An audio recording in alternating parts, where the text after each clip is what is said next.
آمدم کافه دیگلاس در شاتنتور با خانم شاه موردی قرار دارم.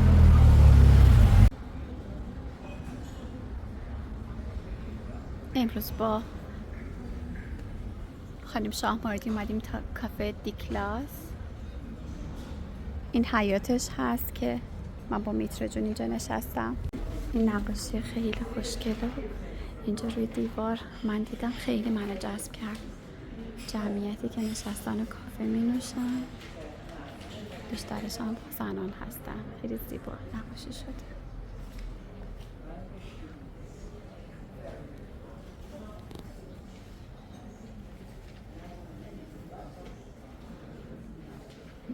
یه فضای خیلی قشنگ و آرامی داره.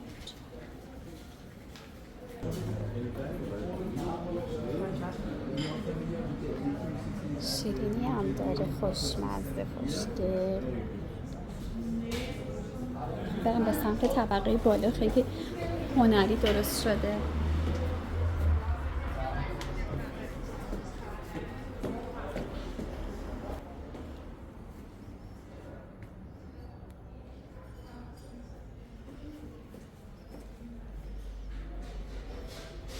تابلوهای عکاسی خیلی قشنگی اینجا برای نمایش گذاشتن در سالن این کافه.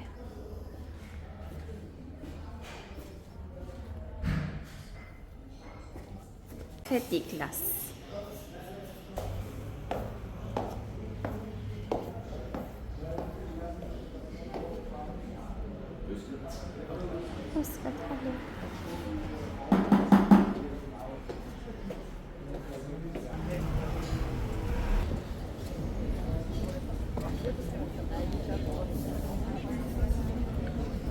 میترا جون با میترا جون شاه موردی عزیز آمدیم در کافه.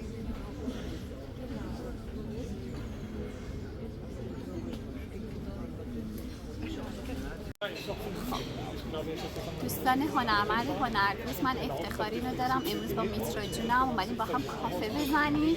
یه جای خیلی قشنگی میخوام نشونتون بدم، ولی اما میترا جونم میخواد داستان اینجا رو برای ما تعریف کنه.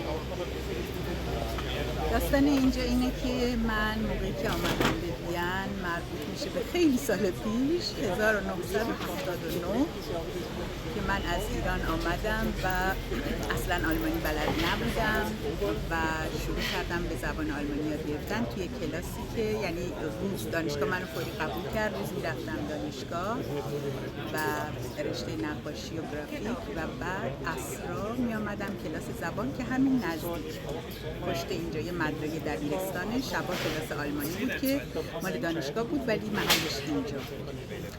و گاهی اوقات بین دانشگاه و کلاس هم که در واقع دیرتر شروع میشد میومدم، یه خورده وقت بود میومدم میشستم تو این کافه که یه خورده مثلا درسامو میخوندم، ولی خیلی وقتا نامه مینوشتم. موقع‌ها رسم بود آدم نامه بنویسه، چون نه دیگه این دستگاه مسائل موقعیت‌های الانه نبود، حتی تلفن ما درستابی نمیتونستیم بکنیم و برای من خیلی سخت بود، خیلی دردناک بود که ارتباط نداشته باشم. برای همین نامه‌های واقعاً طولانی برای مامانم، برای بابام، برای خواهرم، برای دوستانم می‌نوشتم. می‌نشستم اینجا تو زمستونای خیلی سرد بود، این موقع هوا یکم ابر داشت به الان و منم عادت نداشتم، بخصوص که من آبادانی‌ام، اصلاً سرما رو دوست نداشتم. برای همین می‌نشستم اونجا پشت پنجره، این بیرون رو که الان ما نشستیم، خب زمستون تعطیل بود، این باغ قشنگ، برف و سرما و اینا و خیلی دوران سخت و غم‌انگیزی بود برای من. جنگ شروع شده بود، قبلش هنوز جنگ نبود ولی خب دوری، بعد که جنگ شروع شد دیگه بدتر. اینه که خیلی برای من دوران هم سختی بود، هم خاطراتی که الان دارم میگم که واقعا مال بیشتر از 40 سال پیشه، برام خیلی یادآوریش یادمه که دوران غم‌انگیزی بود.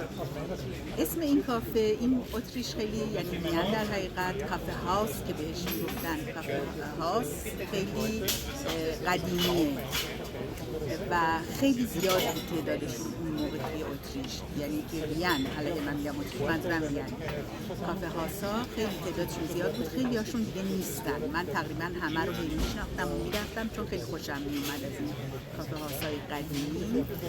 و یکیش هم همین این بود که اتفاقی همین دم نزدیک کلاس من بود و من اومدم. اسمش اون موقع بود کافه هات.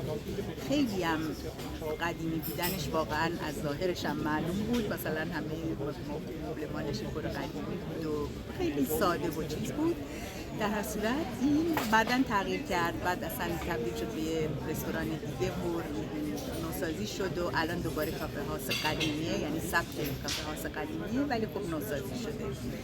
و این برای من خاطره این کافه برای من خاطره اون زمانه، اون اوائل. میگم خیلی محزونه. خیلی چند سال پیش میشه بهت بگم 1300 میشه تقریبا 44 سال پیش، 43 سال پیش. اون موقع بود 1980،